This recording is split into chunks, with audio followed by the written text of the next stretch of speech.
Hey, what up, everybody?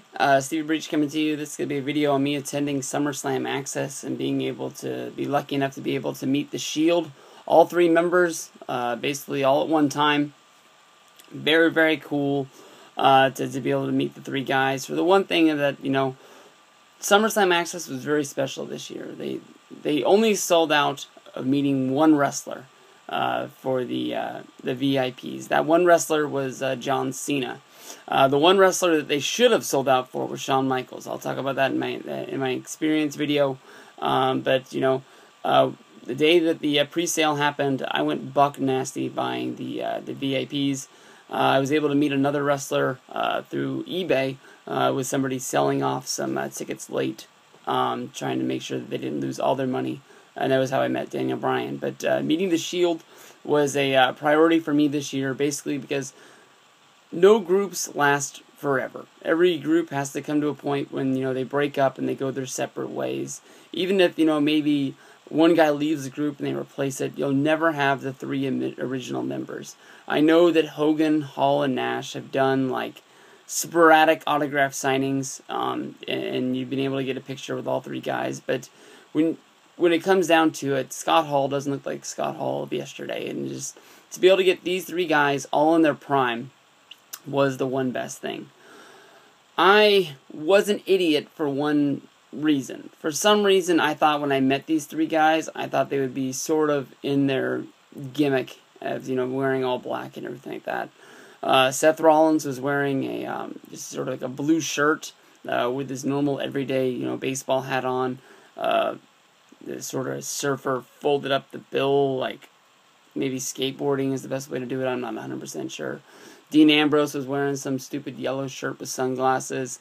Roman Reigns, my favorite guy of the three, at least was wearing the Shield shirt. I think if all three guys would have been wearing the shirt, it would have been a whole lot better. But honestly, when it comes down to it, Roman was wearing his shirt. Cena was in full gear with his white T-shirt on right now. That he has the belt on the bottom. He was carrying the belt. He was all wristbanded up. He had his hat on. He was the John Cena you would think you would see if he was doing any sort of media or anything. I think that's probably what Cena wears 24/7, unless he's going out to some fancy dinner, and then he probably puts on a suit or something like that. But the John Cena you see on TV is the John Cena that you get at all the autograph signings and everything like that along the way. Now, I'm not knocking him for doing it, because I should have known that's what was going to happen. But for some reason, in my dream mind, that's how I was going to meet the three members of The Shield. Like I said, I walked away very happy. I got an autographed 8x10 from those guys. I was able to get this picture, which it will never be duplicated. I mean, if they last until Survivor Series and they do their access there that I've heard they're going to do in Boston, I'd be sort of surprised if they make it to Mania next year. It's going to be very sporadic that you're able to get a picture with all three guys all at one time. And that's going to be awesome for me. I'll cherish this picture for the rest of my time. I've said 1,000 times that, the pictures are getting to the point where they mean more than the autographs for me. I had to go out and buy an 8x10 because they weren't in the Volume 1 or Volume 2 of the encyclopedia.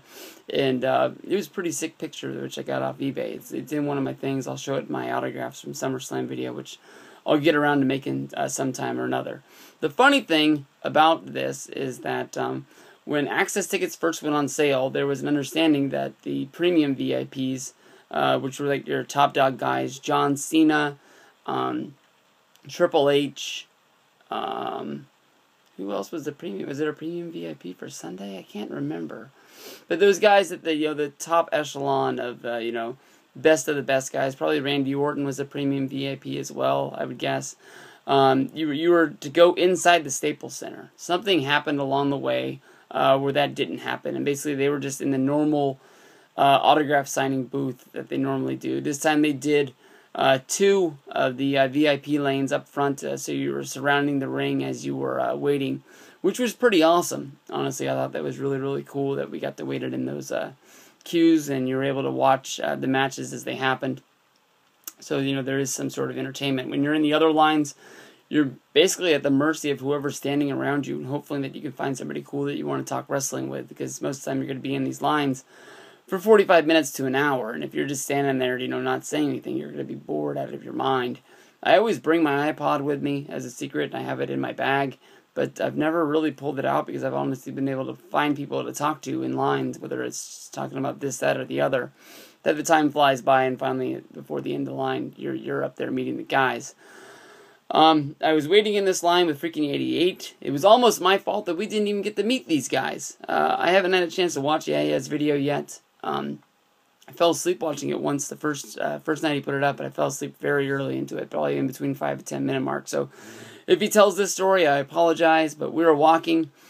We met John Cena, we met Daniel Bryan, and then we were going to walk down the line and we were going to find the Shield. For some reason, some people that were in line told us that the Shield got bumped back to the next Access signing because they didn't have the inside venue. They were just going to do 2 VIPs at a time, and the Shield were just going to get bumped back. Hey, that's fine. We're going to be there anyways. We would have met them. So we went walking down the line, and I honestly was marking out at every group along the way that I wanted to meet them. I wanted to meet them. And he kept on saying, no, let's see. He wanted to walk all the way down to the end. There was a point when I almost said, you go find who you want to meet, because 3-man band was out there, and I honestly really wanted a picture with those 3 dudes. From all the videos that were posted for Mania this year, and all the Access pictures that got posted on Twitter and everything else, my favorite picture was with one of the Lorenzo brothers meeting 3-man band, and I wanted to recreate that picture somehow, some way. I wasn't able to meet them this weekend, but there will come a day, hopefully, when I can meet those 3 guys. But in the picture, basically, McIntyre has his shirt undone, his hands out like he's freaking Jesus Christ, and his head up in the air. Just like he doesn't even, like he's in total rock star mode, that he just doesn't even care where the hell he's at. So basically, I came to my senses, then we walked upon, and there's the fucking Shield just standing there. They're in a regular booth, not an Access booth, but there is somebody making sure that you have a freaking wristband in order to get there. One secret that I did notice, that if you did sneak into the handicap lane, there was nobody checking to see if you had a wristband. And there was lots of people that were able to get pictures and that were able to get autographs from the Shield. Finally, one of the security guards was there. I wasn't going to rain on their parade, but finally some guy realized that more people were in that handicap lane that were supposed to. And they did the lockdown on that. But at least 15, 20 people got to meet them faster than I did, and for free. Now, when we got up there, I really didn't have a whole lot to say. I can't even remember if I went first or second. I think I went second, and yeah, went before me. Because I just noticed how smooth he was at getting like 2 autographs from all of these guys over and over and over again. I was honestly very scared. But I think Seth Rollins thought it was cool that he was having him sign an ROH DVD or a PWG DVD, whichever one it was. So, sort of like being able to say that you were a fan of his from the beginning.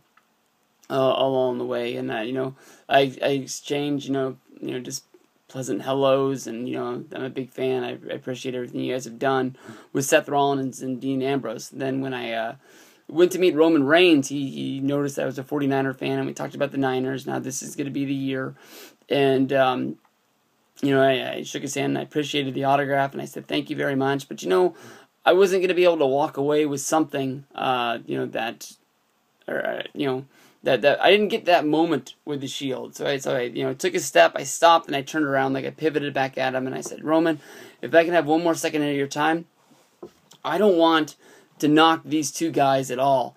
I don't mean any disrespect. And when I said that, I immediately noticed that both guys turned their head at me like, oh, what the fuck is this motherfucker gonna say? Like I was gonna, slam them into the ground. And I just said, Roman, there's gonna come a day when you're going to have to kick the shit out of both of those guys. And I want you to know that you're going to be able to do it because you're my favorite guy, and there's going to come a day when you beat these guys up, and I'm going to be going crazy sitting at home. I said, I'm a big fan of yours, and I want you to get pushed all the way to the top. And he just shook my hand, and I appreciated it. Seth Rollins was like, that was really cool. It took a lot of guts. And I was like, it really wasn't a lot of guts. It just, I wanted to tell the guy that he was my favorite. Honestly, when it came down to it, a lot of the ROH guys, fans were all over Seth Rollins when he was able to come in and debut. There was a lot of guys from Dragon Gate and just, indie feds that, make Dean Ambrose seem up like he was God. And Roman was just this one guy. But Roman's the one guy sort of like in the Nexus. How Skip Sheffield was always the guy with the big clothesline that knocked everybody out. And, Roman is the guy with the spear you know, they do the triple power bomb after it, but I mean, it's always the spear that knocks him out. It's always, you know, he one day is going to be, you know, the Batista of the group. I see him as the guy that's going to become the big star. He's got the size, he's got the look, he's got the pedigree of, you know, a lot of guys that have gone to the top. And, you know, I've been wrong on a lot of guys. You know, I picked Jack Swagger the same way that I'm picking Roman Reigns now. But I think that of the three, he is going to be the biggest star of the three. No knock to Ambrose, no knock to Seth Rollins. I'm sure both of them are going to do just fine. But, you know, the one guy that I'm putting my stamp on is Roman, and I wanted to make sure that he knew that. So I had a lot of fun. I'll turn around, I'll start doing the experience video now, and hopefully I'll be able to finish that son bitch before we got to go out and go to dinner tonight. So peace out, guys. Have fun.